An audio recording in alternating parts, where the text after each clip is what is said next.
Hello everyone, welcome back to my channel. कैसे हैं आप सब लोग। तो जैसे कि मैंने आपको बताया था कि मैं अभी अपने होम टाउन में हूँ और होम टाउन में आने के बाद अपना बचपन ना याद किया ऐसे तो हो ही नहीं सकता। हम बचपन में बहुत आम चुराया करते थे दूसरों के बगीचे में जा जाके। यहाँ पे पड़ोस में मेरी नानी रहती है और उन्होंने भी आम का पेड़ लगा रखा था। और आपको दिख रहा होगा कि यहाँ पे बहुत छोटी छोटी कैरीज आ रखी हैं, ये पकने के बाद आम बन जाती है। तो हमें एक कैरी खानी थी। मांगने से अच्छा है कि चुरा लो, क्योंकि चुराने के बाद जो है ना इसका फ्लेवर और भी अच्छा लगता है। तो हम ऑलरेडी एक आम तोड़ चुके थे। मैं और मेरी सिस्टर ऊपर आए हुए थे, तो हम दोनों को ही एक एक आम चाहिए था। तो ये दो आम हमने तोड़ लिया था अपने लिए।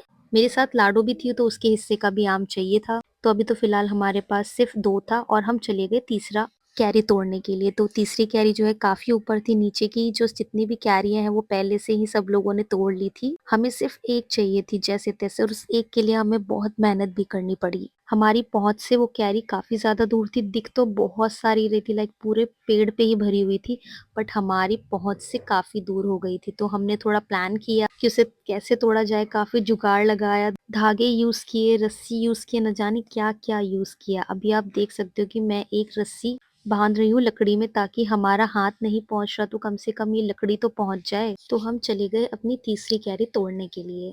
मेहनत तो काफी थी। अगर आप दिल्ली में रहते हो तो ये धूप आपके लिए बहुत नॉर्मल चीज होगी कि ये धूप बहुत मीठी है। आम है और दीदी तोड़ रही है। दीदी टूटेगी अभी नहीं। देख सकते हो गाइस, इतना सारा है।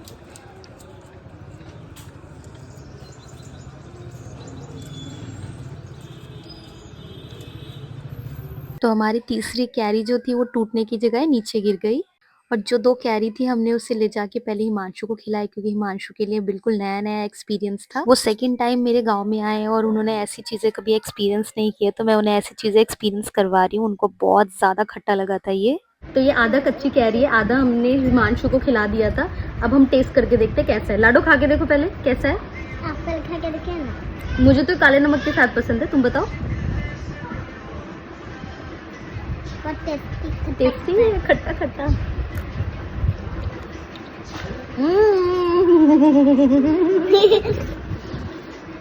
बहुत यम्मी है। और बहुत इसके छोटा सा आम साथ है। एक और है कच्ची एरी। हम दो तोड़ के लाए थे, हम दो ही तोड़ पाए। तो ये है, इसे हम बाद में खाएंगे। इसको हम लोग ट्रेन में खाएंगे।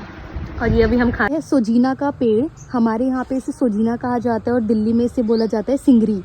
ये बहुत ज़्यादा है हमारे पास, पूरा का पूरा पेड़ है हमारा पपीते का पेड़। एंड अभी पपीता उग रहा है यहाँ पे। कच्चा पपीता भी उसकी सब्जी बना के खाई जाती है। ये केले का पेड़, यहाँ पे बहुत सारे केले के पेड़ हैं। एंड सरप्राइज बात ये कि केले का पेड़ अपनी ज़िंदगी में एक ही बारी केला देता है। एंड उससे अगर दोबारा आपको केले की उम्मीद है तो केले के पेड़ को बीच में से काटना पड़ता है। लाइक उसका जड़ नहीं काटना, आप उसको बीच में से काट सकते हो। देन उसके बाद दोबारा केला उगेगा एंड वो आपको दोबारा जो है फ्रूट देगा। ये हमारा अमरूद का पौधा, ये बहुत ज़्यादा बड़ा है। लाइक पूरा का पूरा पेड़ बन चुका है। एक तो पौधा है और एक पूरा का पूरा पेड़ बन चुका है। एंड ये फल भी देता है। और हमारे गार्डन में ज़्यादातर तो फ्लावर्स वगैरह लगे हुए हैं। फिर थोड़ी देर वहाँ पे रहने के बाद हम चले गए अपनी सिस्टर के घर पे। मेरी जो सिस्टर है वो नानी के घर से कम 1 या 2 घंटे की डिस्टेंस पे रहती है। तो वहां से हम गए थे सीधा दीदी के घर पे। तो दीदी के घर जाने के लिए हमने पहले ट्रेन पकड़ी थी। ट्रेन पकड़ने के बाद हमें मिला ये टोटो। हाँ, बिहार में इसे टोटो बोला जाता है। ये बिल्कुल ऑटो जैसा होता है। और ये जो है हमें भागलपुर रेलवे स्टेशन के बाहर मिला था। भागलपुर में भी हमारा घर है। और आप यहाँ पे रोड पे ग्राफिक्स देख सकते हो, कितनी प्यारी प्यारी ग्राफिक्स बना रखे। लाइक यहाँ के जो डिजाइन है बाकी जगहों के डिजाइन से बहुत अच्छे हैं। और मैं थी यहाँ अपनी लाडो के साथ। लाडो मेरे साथ बिल्कुल इंजॉय करती। लाइक मैं वहाँ रहती हूँ तो मुझे बिल्कुल ही नहीं छोड़ती और मुझे भी उसका साथ बहुत पसंद। यहाँ से हमने जो टोटो किया था, टोटो ने हमें पहुंचाया 2 घंटे बाद दीदी के घर पे। हमारी हालत बहुत ज्यादा खराब हो चुकी थी। थोड़ी देर हम पेट्रोल पंप पे रुके, वहाँ पे हमने थोड़ा बहुत कुछ खाया पिया, क्योंकि वहाँ पे सामने दुकान में काफी कुछ मिल रहा था। और ये मौसम आप देख ही सकते हो। वहाँ आने के बाद जो है बारिश का मौसम हो चुका था और ये वेदर मुझे बहुत ज्यादा पसंद है। देन उसके बाद हमने लगाया अलता। यहाँ पे 2 टाइप का अलता मिलता है। ये पाउडर वाला अलता था जिसे पानी में घोल के लगाया जाता है। एक आता है लिक्विड जो कि डब्बे में मिलता है। पहले हमने जो है अपने हाथों और पैरों के नाखून अच्छे से कटवाए। यहाँ पे पैरों और हाथों के नाखून काटने के लिए बाहर से लोग बुलाए जाते हैं एंड उसके बाद उन्होंने अलता लगाया। मोस्टली अलता जो है शादीशुदा लेडीज ही लगाती हैं। ऑब्वियसली मेरी शादी हो रखी है तो मैं इसे लीगल तौर पे लगवा सकती हूँ। बेसिकली ये कोई इतना ज़रूरी भी नहीं है शादीशुदा ही लड़कियां लगाए, कुंवारी लड़कियां भी इसे लगा सकती हैं अगर उनका मन हो। मीन्स कि मैंने भी तो लगाया है और लाडो ने भी लगाया था, हम दोनों ने लगाया था यहाँ पे। अलता मुझे बहुत पसंद है लगाना और गांव में आने के बाद मैं इसे ज़रूर लगाती हूँ बिकॉज शहर में ये चीज़ें मुझे जल्दी नहीं मिलती और अगर मैं लगा के घूमूंगी तो लोग क्या ही सोचेंगे। बेसिकली इनकी इम्पोर्टेंट किसी को पता नहीं है, इस वजह से वो फैंटेसी बातें भी सोच सकते हैं, बट ये यहाँ के लिए बहुत ज़रूरी है तो इसलिए मैंने यहाँ पे ये चीज़ ज़रूर लगाई है। मुझे तो ये बहुत ज़्यादा पसंद है और ये हम बिहारियों में बहुत ज़्यादा ही फेमस है। और ये लग गया अलता मेरे दोनों पैरों पे, कितने क्यूट लग रहे हैं देखने में। मौसम काफ़ी अच्छा था इसलिए मैं चली गई थी छत के ऊपर और छत के ऊपर से आपको मैं पूरा वेदर दिखा रही हूँ। यहाँ पे पेड़ पौधे इतने पास पास होते हैं और इतने घने होते हैं, यहाँ की हवा बहुत ज़्यादा फ्रेश होती है। और ये गांव टाइप का एरिया, मतलब हाफ शहर है और हाफ गांव है। यहाँ पे लोग गाय भैंसों के साथ बकरियां भी पालते हैं। यहाँ पे हर तरीके की सुख सुविधाएं आपको मिल जाएंगी। और वो रही वंस अगेन सिंगरी जो कि बहुत ज़्यादा है और मैं जब वापस घर जाऊंगी तो मैं इसे ज़रूर लेके जाऊंगी।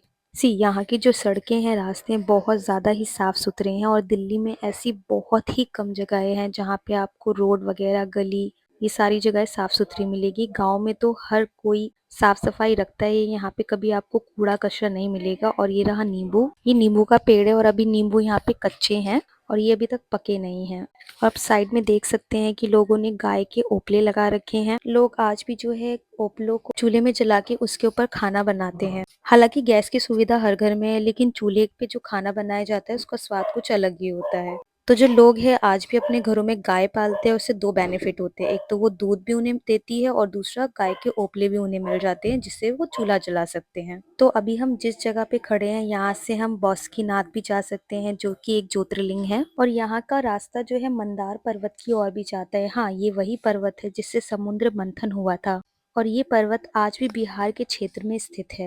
बिहार ही वो जगह थी जिसने पूरी दुनिया को शून्य प्रदान किया था। मतलब हमारे आर्यभट्ट भी यहीं के थे। हम हिंदुओं का पहला और सबसे पुराना मंदिर जो है वो भी बिहार में ही स्थित है। तो काफ़ी ऐसी चीज़ें हैं जो आपको बिहार के बारे में नहीं पता होगी और कई चीज़ें जो आपको गूगल पे भी नहीं मिल सकती है। बिहार के पानी में आयरन बहुत ज़्यादा है, इसलिए यहाँ के लोगों का जो फेस कलर है वो थोड़ा सा डल रहता है। मुझे भी पानी पीने के लिए बाहर से लेना पड़ा क्योंकि मुझे यहाँ का पानी अच्छा नहीं लग रहा था। और यहाँ का आप घर का इंटीरियर देख ही सकते हो। आप कैसे कह सकते हो कि ये गांव नहीं है? यस, ये गांव ही है और ये गांव के घर ही हैं। आप जब तक चलोगे और पूरी लाइन से देखोगे ना तो यहाँ पे हर सुविधा आपको मिलेगी, हर साफ सफाई और अच्छे अच्छे घर। यहाँ पे बहुत ज़्यादा शांति है और ऐसी ही शांति मुझे बहुत ज़्यादा ही पसंद है जो कि मुझे शहर जैसे एरिया में कभी नहीं मिलती। और आज की हमारी थाली है फूल गोभी की सब्जी, पराठा, चावल, दाल और उसके साथ सलाद, दही और बीन्स की सब्जी। तो मिलते हैं नेक्स्ट वीडियो में। Bye bye.